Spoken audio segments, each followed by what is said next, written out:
Neste vídeo, vou falar sobre inflação por considerar esse assunto o mais importante em economia.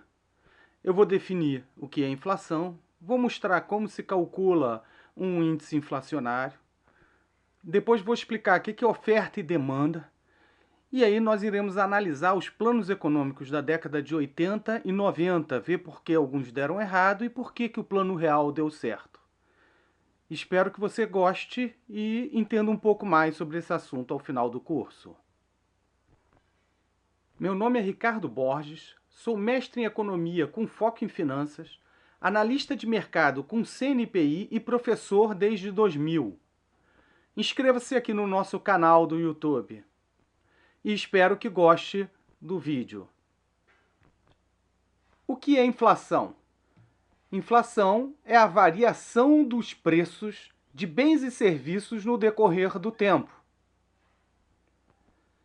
As causas da inflação estão sempre ligadas à oferta e à demanda desses bens e serviços. E pretendo, nos próximos slides, mostrar o porquê. O que ajuda na variação da oferta, ou seja, a venda dos produtos e serviços? A produção dos bens, importação e exportação, a produtividade, porque ele afeta a quantidade de bens e o custo dos bens produtivos, então é a produtividade dos setores, a expectativa dos empresários com relação não só à variação de preços, como à demanda dos produtos, dentre outros fatores. E o que afeta a demanda? A intervenção do Banco Central, ou seja, tentando reter ou aumentar a demanda, gastos governamentais, crédito, nível de renda, impostos, tudo isso pode afetar a demanda. Esse é o primeiro vídeo que eu estou fazendo sobre inflação. Eu não vou abordar todos esses assuntos, mas eles serão abordados em outros vídeos no futuro. Vamos ver como se calcula a inflação? Digamos que no ano 1, aqui eu estou colocando 2017, uma família típica tem os custos que eu estou colocando aqui na tela. Ou seja, 20% do que ela gasta é para aluguel, 10% para condomínio e assim sucessivamente. No mesmo dia, depois de um ano, nós temos aqui variação em alguns dos itens. O aluguel, por exemplo, ficou estável, o condomínio caiu de preço, o colégio subiu de preço. Como é que a gente calcula a inflação? É importante observar que a família comeu a mesma coisa, ela gastou as mesmas coisas, ela foi nos mesmos lugares, ou seja, o índice de inflação é calculado com a mesma quantidade de produtos e serviços. E outra observação interessante, olhando esses números, é que a maioria das pessoas dizem que a inflação foi muito maior do que o governo falou. A inflação foi de quase 20%, porque eles estão olhando o colégio na hora. Né? Ou fala, não, o plano de saúde subiu muito, então a inflação não pode estar ali na faixa dos 3%. Então vamos ver como se calcula. Aqui está a fórmula. Você divide o preço atual pelo preço passado, diminui de 1 por 100 só para ver quantos por cento. Então, se nós somarmos o custo de 2018, deu R$ 10.300. O custo de 2017, no iniciozinho, ou seja, um ano atrás, era 10 mil. Então, a inflação real ela foi de 3%. Embora as pessoas observem aquilo que subiu muito, por exemplo, o plano de saúde, ou o colégio, e diz que a inflação não pode ter sido 3%. Nós temos que tomar muito cuidado com isso, porque quando a gente olha, a gente sempre olha as coisas que são anormais e acredita que aquela normalidade que aconteceu seria o normal. Outra observação muito importante é que dificilmente um governo mente sobre a inflação, porque todo mundo, ou seja, o mercado, os economistas, não importando se é de corrente de esquerda, direita, de centro, todo mundo sabe como se calculam os índices. Então, se o governo mente, Obviamente, apareceria muitas pessoas contrárias ao governo, alertando e mostrando a mentira. Então, raramente um governo mente. E quando ele mente, ele é pego e todo mundo fica sabendo. Vamos mostrar só a ideia de como é que se combate a inflação. Por exemplo, pode-se combater a inflação forçando a redução de uma demanda. Ou seja, alguma política monetária, fiscal do governo, fazendo com que a demanda seja retraída. Então, os preços, como você pode olhar aqui, eles caem. O que faz, por exemplo, a demanda cair? Política monetária chamada restritiva. O Banco Central aumenta os juros, ou aumenta o depósito compulsório, né? Isso normalmente gera crise. O governo reduzindo gastos ou aumentando impostos, essas medidas normalmente trazem crise e por isso a população fica com menos dinheiro e se ela tem menos dinheiro, ela consome menos bens e serviços, fazendo com que a inflação se reduza. Não vou entrar nesse assunto, não vou me aprofundar nesse assunto porque pretendo fazer outro vídeo a respeito disso. Outra forma de combater a inflação é aumentando a oferta. Ou seja, você também, aumentando a oferta de bens e serviços, você faz com que os preços caiam. Como é que se aumenta a oferta? Se aumenta a oferta gerando emprego, aumentando a produção ou importando mais bens e serviços. Já dá para perceber que o combate à inflação via redução de demanda gera crise e desemprego. E o combate de inflação via aumento de oferta, ele faz o contrário, ele gera emprego e o preço cai. Mas os governos brasileiros, no decorrer das décadas, optam sempre pelo combate à inflação via crise. Além disso, combate à inflação via aumento de juros, que é o tradicional no Brasil, faz com que a dívida pública fique mais cara. E aí, para pagar essa dívida pública e esses juros, tem que aumentar ainda mais impostos. E a gente fica nesse ciclo vicioso. Enquanto se o governo abrir a economia para importação e incentivar a produção sem subsídios, e aí veremos isso em outro vídeo, ele pode criar emprego e criar um ciclo virtuoso de crescimento. Vamos agora ver o histórico de inflação e os planos de combate à inflação da década de 80 e 90. Vamos tentar aprender com a história para não cometermos os mesmos erros e visualizarmos o porquê deu certo o plano real. Como podemos ver, na década de 80 foram feitos vários planos para combater a inflação. O Cruzado, o Plano Bresser, Verão. Olha só o nível que chegou a inflação no Collor, quando ele confiscou o dinheiro. Teve o Collor 2, o real. Quando teve o real, aí a inflação seguiu em patamares aceitáveis, ou pelo menos não assustadoras quanto antigamente. Não vou colocar aqui tudo que foi feito nos planos. Vou só mostrar o que eu achei de mais relevante em cada um dos planos. O plano cruzado, que foi o primeiro no governo Sarney, a principal medida dele foi congelar os preços. Ou seja, apareceu os fiscais do Sarney. O que acontece quando congela o preço? Nós aprendemos muito bem, né? Os produtos somem da prateleira e os jornais e o governo culpam os empresários por causa disso. Vamos ver se isso é uma verdade, se realmente a culpa é dos empresários.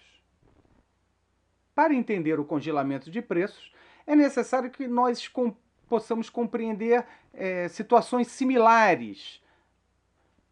Por exemplo, vamos ver o que acontece com os preços quando desastres naturais ocorrem.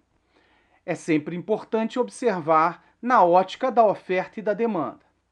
Primeiro, há um aumento brutal e praticamente instantâneo na demanda. A população sai correndo para comprar e estocar alimentos, combustíveis e etc. Outro fator que ocorre é se vende, né? E depois as lojas elas não conseguem repor os estoques por causa do desastre. Ou seja, há uma interrupção no fornecimento dos bens e serviços, reduzindo assim a oferta, ou seja, a demanda sobe abruptamente e de uma maneira intensa, e os estoques eles acabam e não são repostos porque está tendo um desastre natural. No caso dos desastres naturais, inclusive parte dos estoques pode ser destruído. O empresário ele não sabe a que nível de preços ele vai conseguir repor os estoques. As pessoas não têm noção do preço, então elas pagam qualquer preço, ou seja, há uma assimetria de informação. Isso tudo, muitas dessas características, elas acontecem no caso de um congelamento de preços. E é por isso que os preços sobem. Nós tivemos uma situação similar agora na greve dos caminhoneiros. Vamos ver o que aconteceu pela ótica da oferta e da demanda. Primeiro, houve uma corrida para as compras, aumentando fortemente a demanda. Enquanto isso, os vendedores não sabiam quando eles iam conseguir repor o estoque deles. Ou seja, eles tentaram reter o estoque ao máximo possível. Fora isso, ninguém sabia quais as consequências futuras para a inflação. Se a inflação, a partir daí, ia começar a subir de forma galopante, ou seja, houve uma assimetria de informação, o mercado se desorganizou e os preços subiram. Como podemos ver, em congelamento de preços, é mais ou menos isso que acontece. O governo Sarney decidiu também congelar o câmbio, o que fez com que a balança de pagamentos brasileira se deteriorasse e o Brasil teve que pedir moratória em 87. E toda vez que um país, ou uma pessoa, uma empresa, declara moratória, ou seja, não vai pagar a dívida, a situação piora drasticamente, que foi o que aconteceu com o Brasil, como até vimos naquele gráfico de inflação. Mas esse é um assunto para um próximo vídeo. E você realmente acredita que o ser humano aprende com o passado? Em 2014, a Venezuela resolveu congelar preços. Culpou os empresários pela falta dos produtos, pela alta dos preços. Obviamente as pessoas saíram correndo para comprar. E agora os empresários não conseguem repor os estoques. Lembra que eu falei? O que aconteceu com a inflação? Ela explodiu. A última vez que eu olhei, estava em 83.000% ao ano. Não preciso dizer que a Venezuela teve problemas, congelou o câmbio, teve problemas no balanço de pagamentos, já não está mais pagando as dívidas, inclusive com o Brasil, o que piora a situação, porque nenhum país quer vender para ela, o que faz faltar mais produtos. E o pior de tudo é que ainda tem presidenciáveis querendo adotar as mesmas medidas erradas que foram adotadas no passado e que levou o Brasil ao caos na década de 80 e a Venezuela recentemente. Depois de outros planos muito semelhantes, bastante focados em congelamentos de preços, veio o Plano Collor. Vamos observar ele no ponto de vista da oferta e da demanda. O Plano Collor também cometeu o erro de congelar preços. Entretanto, sua principal característica foi o confisco das poupanças, da conta corrente e outros ativos financeiros. Ou seja, lembra, ele atacou o quê? A demanda. De que forma? Retirando o dinheiro das pessoas. Sem dinheiro as pessoas não podiam comprar. Gerou, obviamente, uma crise enorme, tentando segurar a inflação que estava no maior ponto da história do Brasil. Outras medidas que ele adotou foi facilitar a importação, ou seja, ele queria aumentar a oferta de bens e serviços através de importação. E no Collor II, inclusive, tentou adotar medidas de incentivo à produção. Mas, como sabemos, aumentar a oferta não é muito rápido. Primeiro, porque o Brasil não tinha crédito, por causa da moratória, não tinha reservas cambiais para poder importar, e as fábricas brasileiras estavam obsoletas, elas não podiam aumentar a produção. Ou seja, ele não tinha como aumentar a oferta por máximo que quisesse. Além disso, as pessoas, não só pessoas e empresas, elas começaram a entrar na justiça e começaram a ver os seus recursos liberados para que voltassem a consumir. Como eu falei das reservas, elas eram muito baixas, não podendo importar. Logo, não tinha como o plano dar certo em tão curto prazo. E tentando conter a inflação, o Collor conseguiu ser odiado por todo mundo. Ele foi odiado pela população porque ele reteve o dinheiro dela. Foi odiado pelos empresários porque abriu a economia. Não existe nada que os industriais mais odeiam do que a reserva de mercado dele ser retirada. Ou seja, ele foi odiado por todos. Ele também foi odiado pelos banqueiros e pelos corruptos, traficantes, porque a partir do governo dele, os títulos ao portador deixaram de existir, os cheques tiveram que ter nomes neles, ou seja, ficou muito mais difícil cometer falcatruas, mais difícil e mais caro. Ou seja, todos odiaram ele. Então vamos entrar agora no plano real e vamos ver que era o que o Collor estava tentando fazer, né? Como podemos ver aqui, ó, quando foi adotado o plano real, a inflação desmoronou e praticamente se estabilizou em patamares baixos. Vamos nos próximos slides ver como funcionou o plano real, por que ele deu certo. Vamos olhar o plano real também pela ótica da oferta e da demanda, sempre, né? Primeiro, é importante saber que em junho de 94, a inflação em 12 meses estava em 4.922%. O plano real não teve congelamento ou choque. Ele foi um plano para restringir crédito, lembra? Como o Collor fez, a ideia dele era não deixar com que as pessoas comprassem, embora não tivesse confiscado o dinheiro de ninguém. Foi através de juros elevados. E ele abriu a economia para importados. Vamos ver como é que o Plano Real conseguiu fazer isso.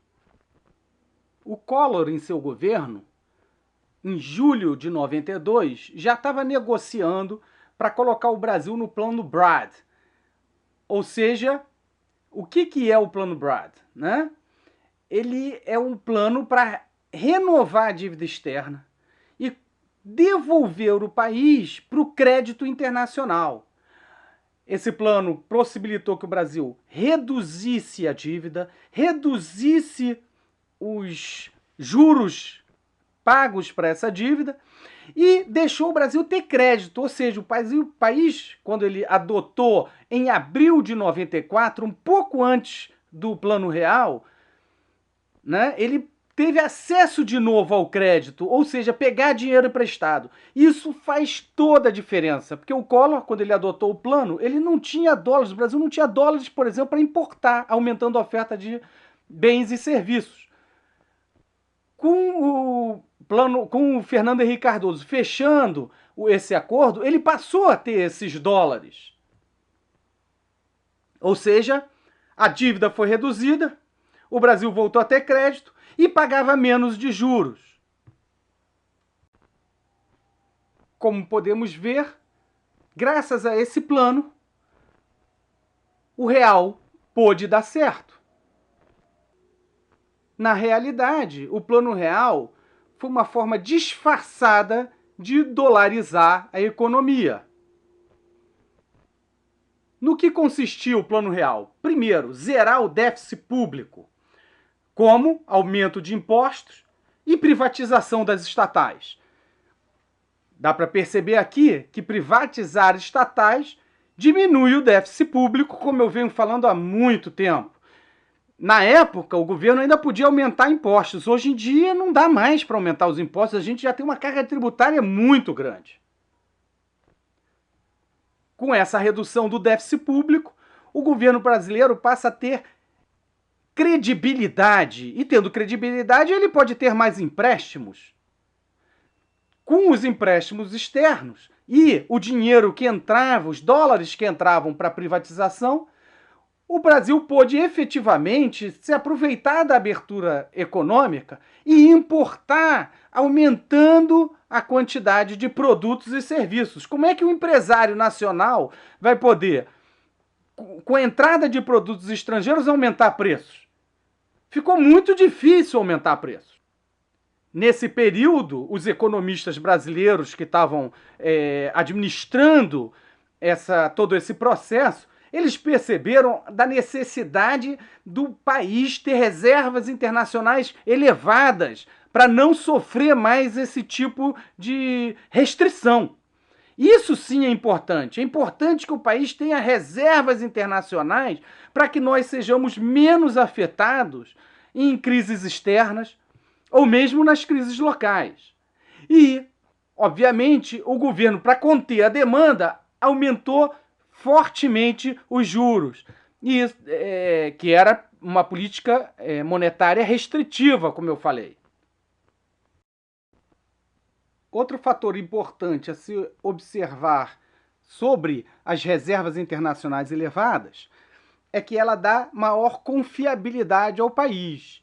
Um investidor externo que vai trazer dinheiro aqui para comprar títulos do governo ou mesmo para investir, ele quer ter a tranquilidade de saber que se ele quiser ir embora, ou seja, comprar os dólares dele para ir embora, ele vai conseguir. Reservas internacionais elevadas, ele dá essa segurança aos investidores externos. E por isso ela é tão importante. Quando a reserva internacional de um país é muito baixa, ninguém quer entrar no país porque não sabe se vai poder sair amanhã. Como falei, foi graças ao plano BRAD que o Brasil pôde efetivamente fazer um plano que desse certo. Só para vocês entenderem, olhando aqui no gráfico, isso aqui é o gráfico do dólar, assim que o plano saiu, R$1 equivalia a $1. Ele chegou a valer, se eu não me engano, aqui 60 centavos. Olha só, ele só foi atingir de novo 1 para 1 em 1996. Durante esse período inteiro, o real ficou mais forte que o dólar. Ou seja, nós importamos para conter aquela inflação de 4.000 e poucos % ao ano. Muitos empresários nesse período simplesmente quebraram. Quebraram porque eles não tinham investido na indústria deles durante décadas e não tinham competitividade. E isso foi necessário para acabar com a inflação. E eu realmente não compreendo quando eu vejo pessoas defendendo a proteção do empresariado nacional através de restrição a importações. O Plano Real foi claramente, ele demonstrou a necessidade da abertura econômica. Quem lucrava com aquela inflação elevada e com a restrição do mercado eram os empresários. Nunca na história do país a concentração de renda foi tão grande. Graças ao Plano Real, a gente pôde evoluir para um novo patamar. Um patamar de um crescimento sustentável sem inflação. E eu não estou falando de inflação, estou falando de hiperinflação. E quem possibilitou isso, volto a dizer, foi a abertura econômica. Como é que alguém hoje pode vender a ideia de que é importante proteger os empresários? Os empresários ficaram ali décadas protegidos pelo governo e eles não tinham competitividade, então não me vem falar. Por favor, não me fale que proteger empresário com restrição à importação faz o país desenvolver. Que se fosse isso, nós seríamos o país mais evoluído do mundo. Esse gráfico mostra claramente aqui, ó, que é essa linha verde, os juros reais. Olha só como os juros reais eram bastante elevados durante o início do governo FHC. Obviamente, eles foi se reduzindo, e no final chegou a patamares bem mais baixos aqui, ó, em 2002. Entretanto, eles eram muito elevados e tinha que ser elevado porque nós saímos de uma inflação de 4.500% em 12 meses. E depois nós fomos para uma inflação, né, que hoje nós estamos aí numa inflação de 5% ao ano, de 4.500% para 5%. Precisa de um tempo de juros elevados, ou seja, restringir o consumo. Esses juros elevados atraíam dólares, o que fez valorizar o dólar. Nessa época do Fernando Henrique Cardoso, realmente isso era importante, porque nós precisávamos do dólar para podermos importar. Nós ainda não tínhamos reserva, lembra? Nós precisávamos importar para conter o aumento de preços praticado pelos empresários, aumentando a oferta de produtos. O que eu volto a dizer, o que eu não entendo é porque durante o governo do Lula e da Dilma, ou seja, o governo do PT, eles continuaram mantendo o maior juros real do mundo, se a inflação já estava contida e nós já tínhamos uma reserva cambial enorme.